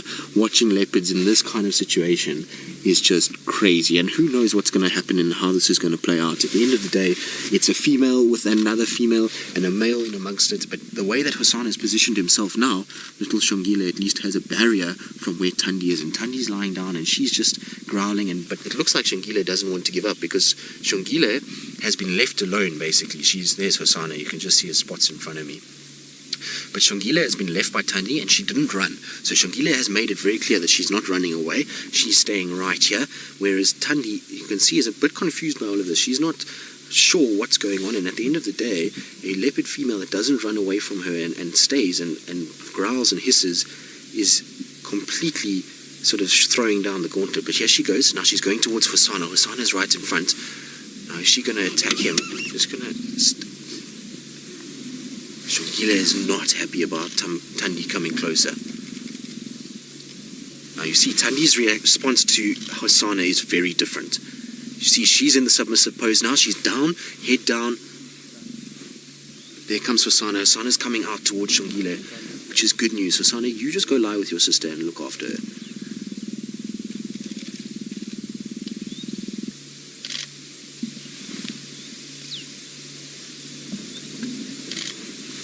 This is just ridiculous. Tandy is still down here in the thicket. Seb, I'm just going to level us out a little bit because Seb is battling with trying to keep focus on all of these leopards. So I'm just going to go down a little bit so that Seb can see what's going on and also just help him. Is that better, Seb? Or do you want me to straighten out a bit?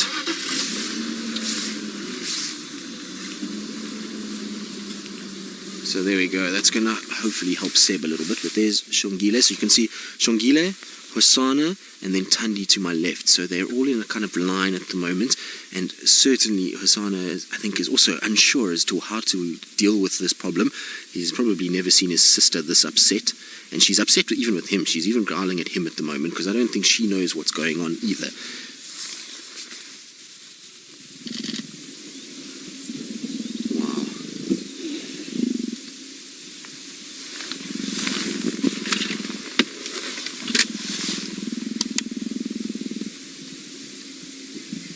I believe a lot of you are speechless, and well, I think we all are at this stage. This is absolutely crazy, and what to make of all of this and how this is all going to play out is anyone's guess. I certainly don't have any idea as to how we're going to go from here, but Hosana is definitely sort of more siding with his sister. You see, he's moving towards his sister. She's not impressed at all. So Shongile at this stage is very, very unimpressed by what's going on. Look at her, as you can see. So now she's even doing that to Hosana. Hosana's just walking slowly past her. Go sit with your sister. I think Hosana might get a little smack from his sister as well. No, she's realized now that that's Hosana, so she's now focused on Tandi, who's also not happy at all.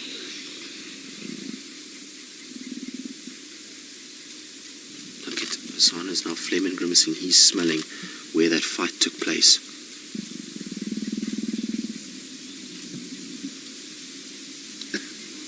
Wow.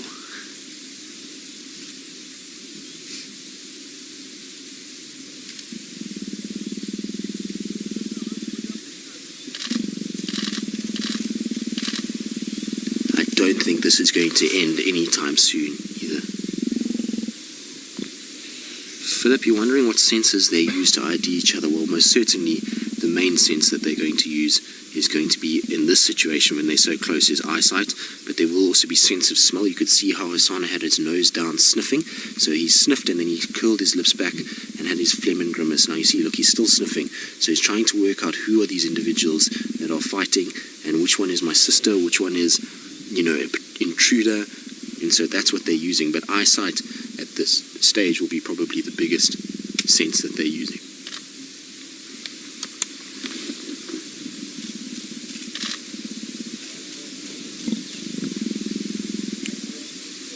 But well done, Shongile. Like I say, she's done a sterling effort to try and keep herself safe.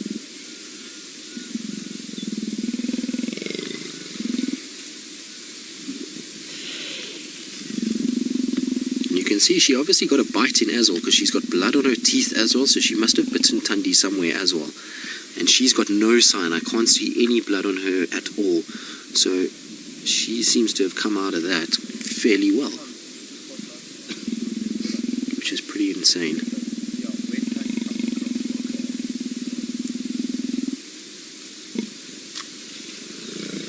Now, Tandi's up as well. So, Charlie, you say back right hip on Shongile. Well, it's possible. I can't see anything at this stage, at least on her stomach. Look, there's nothing there, which is good news. So that's okay now. Tandi is slowly but surely edging her way forward again. So let's see how this plays out. But, sure.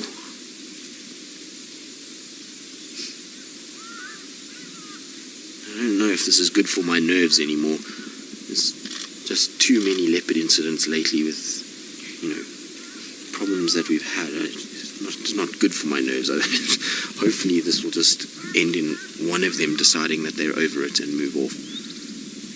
But I would imagine that tomorrow there's going to be a massive movement of all of these cats. I don't think any of these three are going to be in the same place as what we're seeing them right now. Look at this. Look at Shongile's aggression. She's actually starting to mock charge back at Thandi. And Hosana got a massive fright. His sister came charging forward a few steps, and Hosana got a huge fright. You see, he's just sat down again now. Shame boy, did you get a fright? Are these girls causing too much commotion for you?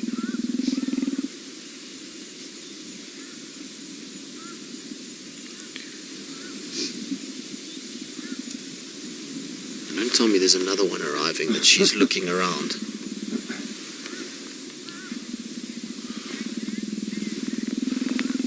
Jude, you say your nerves are a wreck. Well, I think Jude, you and everybody else at this stage, we're all in the same boat. This is really just the most insane thing. Hopefully this is all going to end peacefully, like I say. It would be better actually at this stage if Shongile just decided to cut her losses and move off. The problem is, as soon as she turns her back, Thandi's going to be onto her like a flash, like what we saw earlier. So it's better that her and Hosana sit like this, growl and hiss and carry on, and try and keep Thandi at bay. Now Thandi's busy licking some war wounds on my left-hand side here. She's just getting rid of all that blood on her face.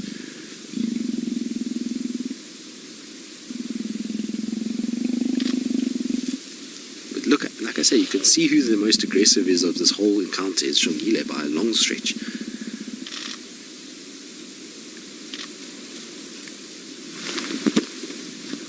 Just checking, because she keeps looking behind me. The last thing we need is another leopard to enter the fray here. There's more than enough drama as it is at this stage.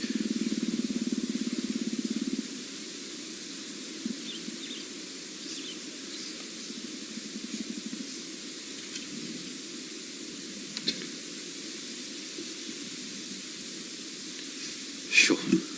Like I say, a moment to catch our breath a little bit.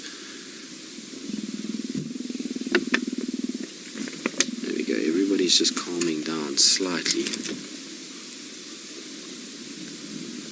Jinska, you say Karula would be proud. Well, most certainly. She's certainly shown Karula's spirit this afternoon. She's definitely not stood down to Thandi at all. And is this the moment that Shongile goes from a cub to an adult and starts to progress in life? Because she most certainly has not taken a step back for Thandi at all. She might be buoyed by confidence of having Hosana around as well. You might find if Hosana wasn't here, she might have run a bit quicker, but she's certainly not backing down. Look, you can see she's got the posture that is more threatening. She's growling, she's hissing, and she's not impressed that Thandi had a go at her.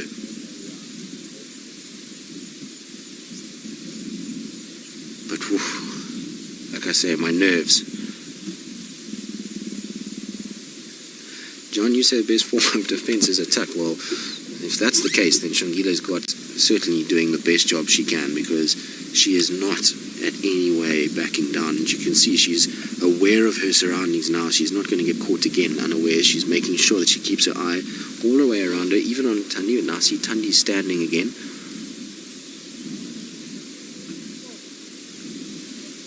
And that is not a happy cat. Thandi's tail is going crazy in this bush as well.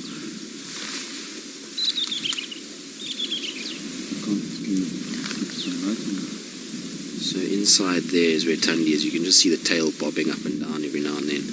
There it is, you see it flickering, and that is the sign of a very unhappy cat.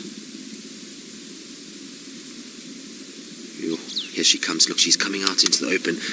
Now, you see her posture?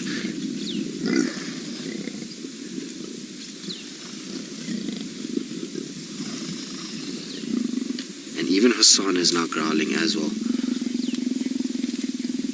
I wonder if they come to blows again, if Hosana is going to get involved this time.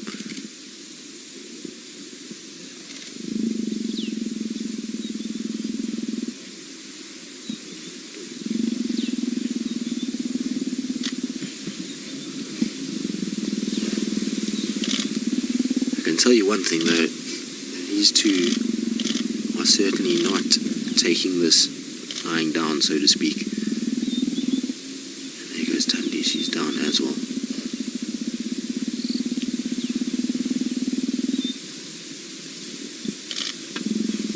This is ridiculous. We have 3 leopards literally staring at each other at the moment, and I don't think any of them know where to look. So Thandi, Hosana, Shongile, and us in the middle. And seriously, it is just, you can can see two leopards that are not impressed. But interesting, if you look at Shongile now, look at her tail. So her tail is not flicking as much as what Tandi's is. Her tail is up and almost in a submissive posture. So she's showing Tandi, I'm not a threat, so I'm putting up my white tail, although it's starting to go now.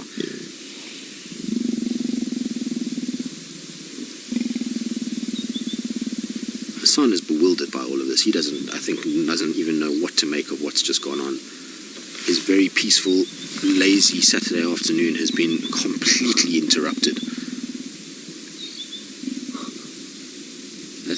Look at those eyes. It's almost like to say, what do I do now? I've got two females and I'm not sure what I'm supposed to do. Well, Hassan, I can tell you the best thing to do is just to stay where you are now, because you're keeping Tandi at bay from Shongile at this stage, I think. The fact that Tandi can see there's two leopards in front of her is definitely keeping the situation the way it is at the moment.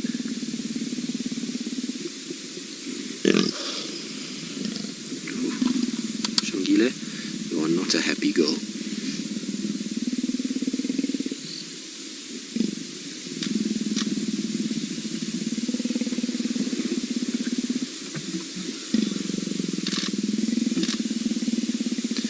Tell you that sound that she's making is spine-chilling. If you had to be the one on the other end of that, it is not a pleasant sound, and I have been on the other end of Karula's particular growl, just like that, and once walked into her, and she certainly made me feel very small, so she's doing a sterling effort to try and make herself larger and bigger and more vocal to try and keep Tandi at bay.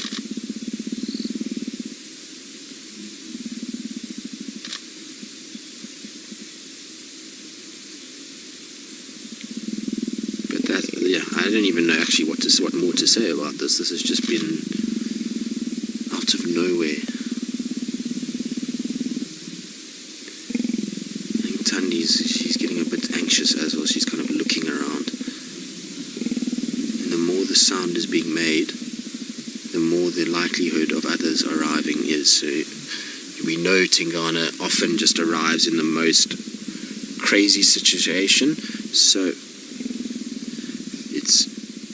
that's the last leopard we need to arrive here, because a big dominant male will just cause absolute havoc here. So I think the best thing is that these three try and split as quick as possible and the noise calms down.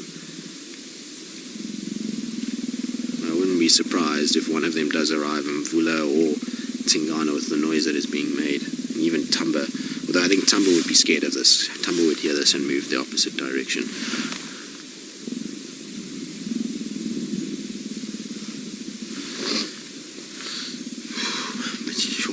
I just keep looking around because Shongile keeps looking past me as though there's something that's behind me, but I can't see anything. It's starting to get dark now. It's difficult, but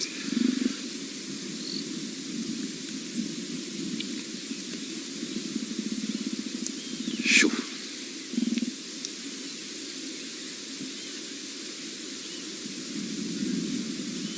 So it's just, sorry Seb, I was just checking what Sana was up to there.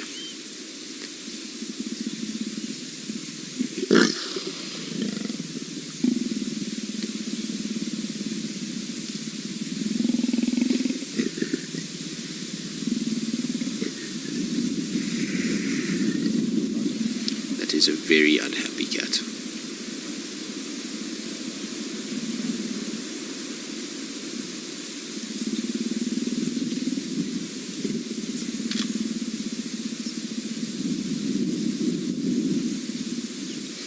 Now, I'm not talking too much because I just want you guys to hear all the sounds that are being made. Poor Sana keeps looking at Shongile, and when he does, she growls at him, and he's almost like looking at her as to say, don't growl at me, it's not my fault, all of this.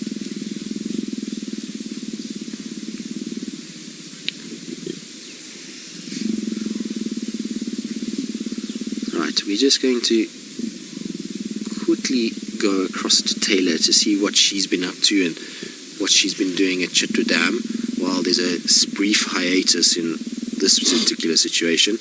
And we'll see you all in a little bit. So there we go. Tumba is also here by the looks of it. I think it's him. I can't see nicely. He's far away at the moment, but it certainly doesn't look... Is it you, boy? It does look like you. Yeah. It is him. Spot on there, yeah. So it is, Tamba's also here now. Tandi's disappeared, she's moved off. So I've got Shongile and Hosana to my right. It looks like Tamba on my left now, and he is certainly, now that I can see the two, or him and Hosana next to me here, they are of a similar size, if not Tamba has a broader set of shoulders at this point. They are looking very similar in size. It's definitely not Tandi though that's sitting there. So a fourth leopard is now joined, and who knows how many more, because Tandi went jogging off into the bush. There he goes. Look at the size of him. He is massive. Yeah, moving to infrared. So Seb's going to go to infrared to try and be able to see better. He's dropping down into the riverbed, which is where Tandi went. So I think we're going to have a separation there. Hassan is now interested in what's going on as well. Shongile growling. This is just ridiculous. I don't know what else to say about all of this. I certainly have no idea. There goes, so you see, Hassan has now realized, hang on, there's another male here. Tess, you say this is crazy. Hassan certainly didn't like the presence of another male. He's slinking off now behind me. And Shongile is still standing her ground. She's still sitting. She's still looking. Well done, Shongile. You've seriously made me impressed today. There was ever a doubt if this little female has the fight to survive and to be a dominant female. Well, there you go. We've just been shown. She's just stood up to every leopard that has come her way. Even Tamba, she started to growl at him. She's made herself very big today. So well done, girl. You certainly, like I say, have impressed me. I don't know where Hassan has gone. Hasana is here just to my left still. Tandi down in the drainage. Tamba down in the drainage. So I think we're all good at this stage. Now, sorry about my cap. I'm trying to stay under, but to still see what's going on and try and still spot everybody and make sure that I can see everyone. Hasana is very clever. What he's done is he's actually moved out of the open and has moved himself into a thicket where he can watch and stay a little bit more hidden. And I would say now's the time for all of these leopards to separate. Tandi is the one that made the move and walked off. I think she heard Tamba coming and she went to go and maybe just say, wait, this is not a place for you, Tamba, you need to be out of here. And that maternal instinct has kicked in, and she's now going to lead her young son away from this potential situation, which would be the best thing that we could possibly see. If we can see Shongile and Hasana going further west now, and Tandi and Tamba going east, it certainly will make things a lot better. But I don't even know what else to say. Nathan, you asking would lions come and investigate? Most certainly. If lions heard this noise, they would be in here in a flash to see what's going on, and that would not be good news. The lucky thing, should we say, is that there is not a lion anywhere in the vicinity that we know of. So there is the Ngoma Pride has not come back from Manyeleti. The Birmingham males, as far as I know, 2 are down in the south with the sticks. Another one crossed from Twin Dam, so there's another leopard there. Seb, can you see it just over the top? It's just got its ears out, sticking up just through that gap there. So that section there is where it is, just underneath that tree. So unfortunately there's a tree in the way for Seb, but where a little bit up would be Seb. I think you're going to battle, unfortunately, with. But there's another leopard that's over there as well, and Hasana slinking away behind us back towards Gallagher and towards the staff camp. Shongile, it's now your time is to move, girl. You've done your job. It's time for you to start getting out of here. Look, she's chuffing now. She's trying to, I think, call towards Hasana to say, where are you going?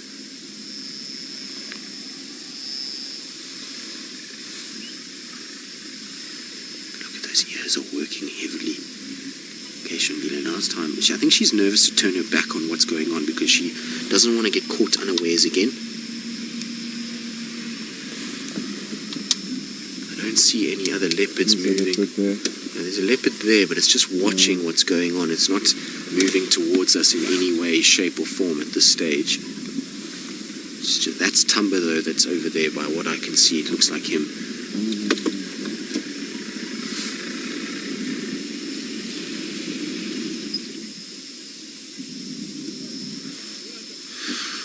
Right, now that everything's just reached some sort of hiatus and we just really kind of chilled out, and it looks as though Hosana's moving off, Shongile is static, Tumba's just watching what's going on, no sign of Tandi. Let's quickly just jump across. Actually, hold on, let's just see where Shongile... No, she's going to lie down. Okay, while we're sitting like this, I believe Taylor has got a whole bunch of elephants that are running down towards Chitwa Dam, so let's quickly catch up with her while everything stays fairly relaxed this side. Well, it's still just a tense affair at this stage. I think Shongile is just trying to catch her breath up there. She's trying to position herself that she can just rest a little bit. Hosana and Tandi are just still sitting opposite each other. Not really much has changed. But we're going to stay a little bit longer, so we're going to extend the show, everybody. So don't leave just yet. We're going to try and just hang around for slightly longer and just see how, if anything, does change for the next little bit. So it's still a stalemate at this stage, and there was another vehicle parked away, and I don't know if any of you guys got screenshots of that leopard at one point, but it did look like Tumba to me, so I don't know if he's also around. We can hear bushbuck alarm calling in the distance, which won't be for these leopards here. So, I don't know. Is that Shongile growling? It is her. Shame, lots of chuffing as well. She's trying to do everything she can to try and keep herself from being injured or being in any way attacked again, which is, it's an amazing display of instinct that's happening between her and even Tandi. You can't get upset with Tandi for doing what she's doing. She's trying to also assert herself. She's trying to protect herself just as much as what Shongile is, and trying to establish and dominate this area, and it's a natural instinct that they both have, so neither of them is to blame, but it is certainly a situation that I hope and pray that these animals decide to just kind of take it easy and to move apart and to let each other go and let everything just sort of happen, and for Shongile to move back southwards a little bit away from where Tandi is right now, and just to have a little bit more of a kind of chilled evening. So I'm hoping that Tandi gets bored of this, Hosana maybe moves and Tandi follows Hosana, and Shongile can then come down in the darkness of night and disappear. It's a tough thing to watch when you see animals like this and you watch what's going on. You can see Tandi's just poking her head up over the top there. She's just watching what's going on. She's actually not looking up in the tree at all, and Hosana's also watching in that direction. So there's Tandi there. You can see her just poking her head over. I wonder what she's staring at. I'm surprised we haven't had a hyena arrive. That's what I am very surprised. I would have thought maybe Ribbon or potentially Gwen might have arrived with all this commotion. I would have thought maybe one of them would have come to inspect. There's the bushbuck alarm calling, so there's definitely another leopard here somewhere. It must have been Tumba that we saw just now.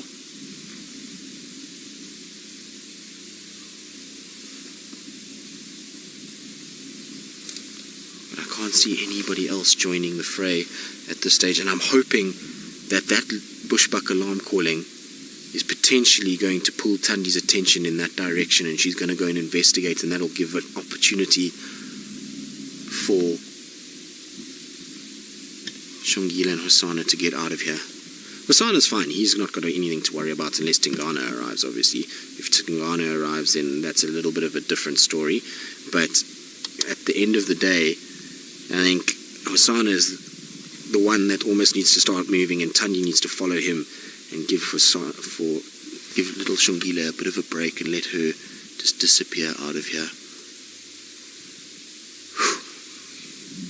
That's just all too hectic right now, that's for sure. Like I say, I'm a bit lost for words as to what else to say. It's a difficult situation, a difficult place to be, because as much as it's a much of a sort of a good thing that we get Tandi in this area, because a dominant territorial female is great for us in a way, but at the same time, as we all know, we're all rooting for Shongile, we're all rooting for Hosana. We want them to become adult individuals that we can enjoy for many years to come, and it's so tough in a situation like this, because as I said earlier, it's an instinct thing, it's a natural thing that they're trying to do, and you get a little bit kind of jittery about the whole process because you don't want anybody to really get hurt. You want them to sort of establish themselves and settle their disputes, but not in a way that ultimately leads to some sort of damage. So it's a horrible place to be in a way. It's like you want to watch, you want to see, you want all of these things to play out, but just in a way that doesn't affect these animals. So it's a hard place to be in. It's hard to remove the emotion from this whole thing, and I believe a lot of you are probably in a very similar frame of mind, in a very similar place at the moment. It's also riding on the back of all the emotion that we've had of all the different things that have happened this year, with Kruger disappearing, Salesh. It's just a lot that's happening all at once. So hopefully this will be a peaceful ending to what's going on tomorrow. Hopefully we'll be able to find what happens and see that they're all okay. It's certainly going to be an interesting morning tracking tomorrow because, well, if these guys are not here, it's going to be very interesting to see which way everything goes. Now, Shell, you wondering if they'll all be around for morning drive? Well, I can tell you that between Taylor and I, we most certainly are going to try and find every single one of these players in this particular game tonight.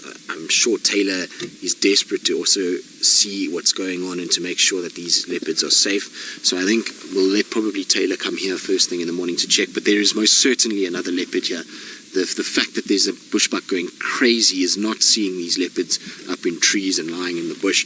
It's all around Gallagher Pan, so there is definitely, I think, Tumba in this area as well. So hopefully everybody just separates and we don't get a situation where we're going to have too many problems.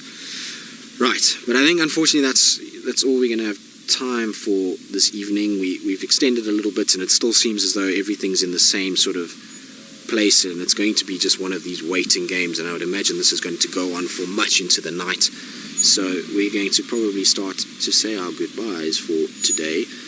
Now I hope all of you have I don't know if enjoyed is the right word, have been enthralled by this experience and have savoured the moment and just been a huge part of what has happened, and it's certainly been an insane afternoon and one that we could never have scripted even if we had tried. So thanks for joining us all for this, and I hope, like I say, that you have learned something and enjoyed the experience. Now from Taylor, Senzo, myself and Seb, we will see you all on the Sunrise Safari, hopefully with lots of good news.